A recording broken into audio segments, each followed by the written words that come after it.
This was the scene on Capitol Hill today. Members of the disability community, you can see them right there in the video, showed up at a House committee meeting to protest Republicans' proposed changes to Medicaid in their budget bill. Changes that the Congressional Budget Office says could cause millions of Americans to lose insurance coverage. What better to protest? Now, the people there, you can see them all. They're voicing their freedom of speech right there. They interrupted the meeting with shouts of "no cuts to Medicaid, no cuts to Medicaid," and were promptly escorted out of the building by police officers. 25 of them were arrested.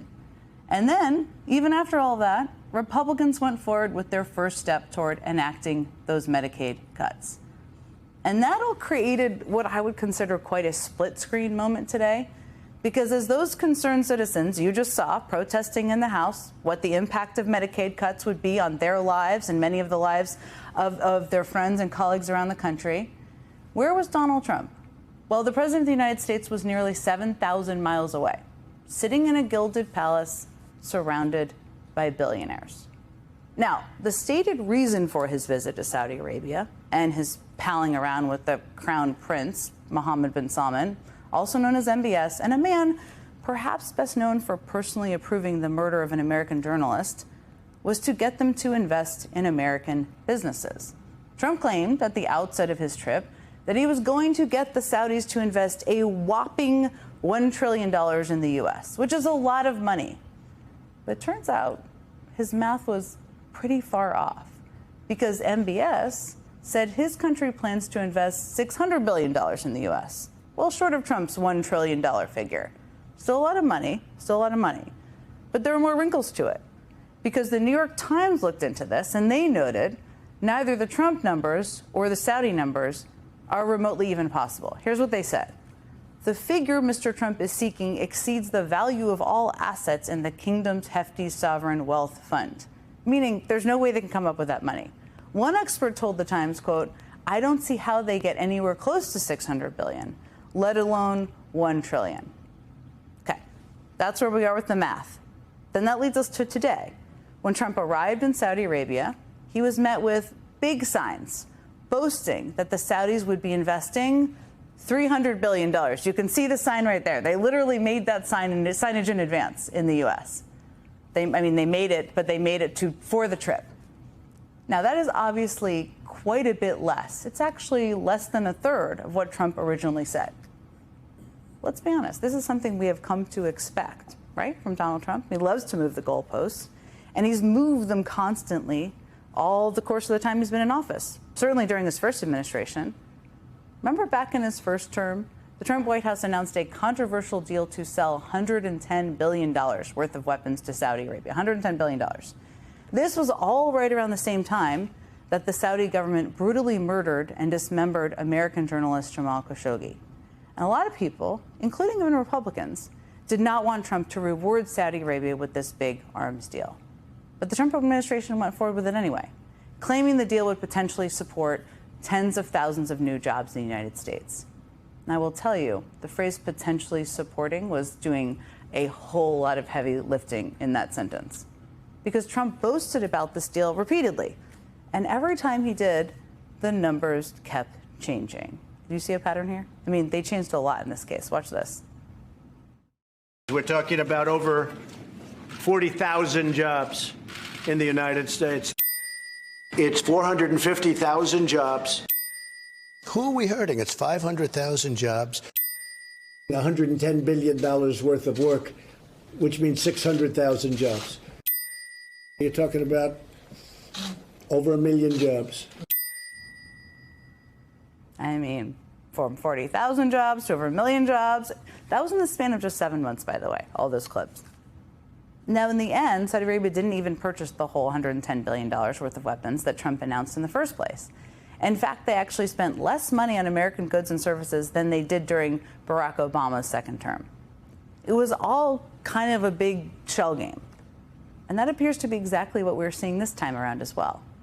I mean, by now you have definitely heard that one of Trump's biggest agenda items on this Middle East trip is to accept a big $400 million luxury plane as a gift from the nation of Qatar. He wants the plane to become the new Air Force One. but only for the duration of his presidency, after which ownership of the plane would be transferred to Trump's presidential library. How convenient is all of that? Now, the whole thing is obviously super shady. We're going to talk to a bunch of people about it tonight. And even a lot of conservatives don't want Trump to accept this plane. But Trump says it's too good a deal to pass up. In a post on his social media site, he called the new plane a gift free of charge, in all caps internet shouting style, which is definitely not true either. I mean, look at this reporting from Politico. They say a private contractor would have to rip the jet apart to turn it into a flying White House for the president with secure communications and classified upgrades. That is certainly what is on Air Force One, an expensive and complicated prospect that could cost taxpayers hundreds of millions of dollars. Add to that the significant cost of sweeping the aircraft for software modifications or embedded foreign tech. So Trump's big free of charge gift plane looks a lot more expensive when you factor all that in. And bear in mind the U.S. government is already spending billions of dollars on building 2 new Air Force One planes right here in the U.S., made by an American company. But Trump doesn't care about these costs for the American taxpayer. Obviously, he doesn't. What he really cares about is his new palace in the sky. And of course, big checks for his billionaire buddies. As you know, we have the biggest business leaders in the world here, and they're going to walk away with a lot of checks. I mean, he doesn't even hide it sometimes. They're going to walk away with a lot of checks. That's what the billionaires are getting out of this trip. The question is, I mean, he's there as the U.S. American president. What are the American people getting out of this trip? Because if this trip won't actually create a million American jobs, which it clearly won't, if the $400 million plane could actually cost taxpayers hundreds of millions of dollars, if all of Trump's stated reasons for making this trip his first big trip abroad, if all of those stated reasons aren't really standing up even to the slightest bit of scrutiny, I mean, I've just scratched the surface here, then why is Trump really there?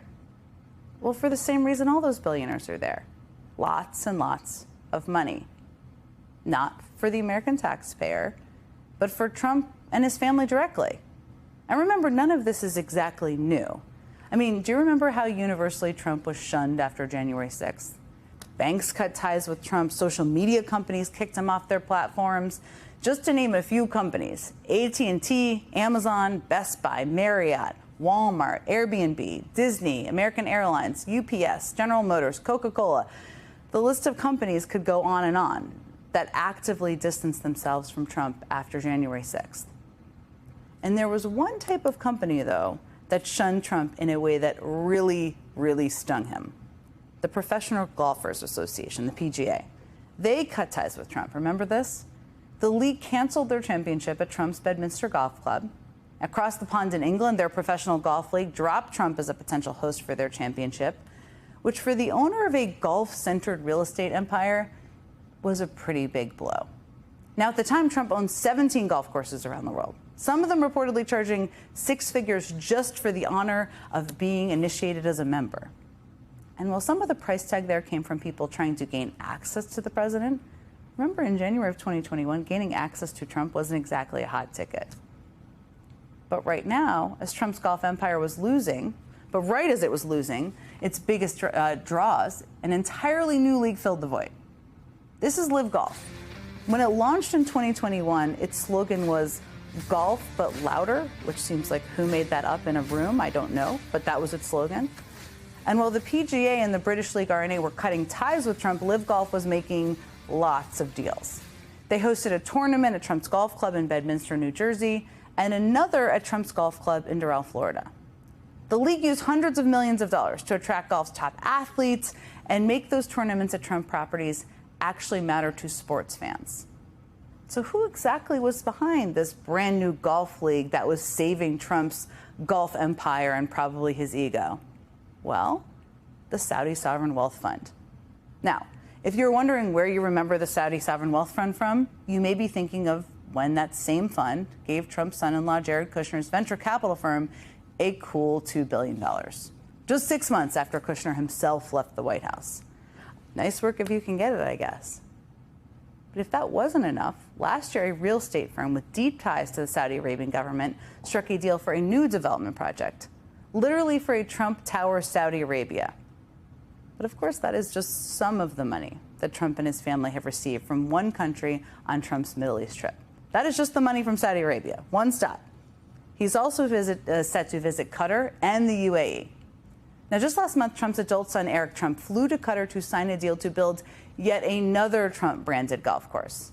This one, which will be built by a Saudi Arabian developer and will be located just north of Qatar's capital city, Doha, has a reported price tag of $5.5 billion and is reportedly set to include an 18-hole golf course, a theme park, and beachfront villas. Now, that deal was just linked last month.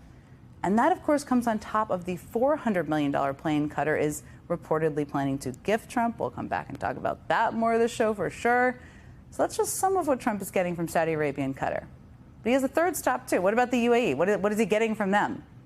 Well, these are the mock-ups from the new Trump International Hotel and Tower in Dubai. Again, just last month, Trump's adult son, Eric, inked a deal for the Saudi-linked development company Dara Global to build this billion-dollar 80-story tower in the UAE. The plans boast a gym and a club called The Trump. What's being built is the highest pool in the world on the roof, so there's that. But most importantly, this joint that you see comes with 126 hotel rooms, 446 apartments, with prices starting at just north of $1 million each. And Penthouse is going for $20 million a pop. Again, all nice work if you can get it. Nice digs, too. Now, I should say it's not really a new thing for foreign countries to shower U.S. officials with inappropriate gifts or try to, but this is different. For one thing, U.S. officials typically turn down inappropriate gifts. No sign of that here, we can see. But beyond that, the scale of this operation, some of what I've just talked about, there's even more, is something we have never seen before. Trump's money-making scheme has only become more brazen in his second term than it was in the first term. And on his first foreign trip abroad, he is clearly demonstrating that he and his family are very much open for business.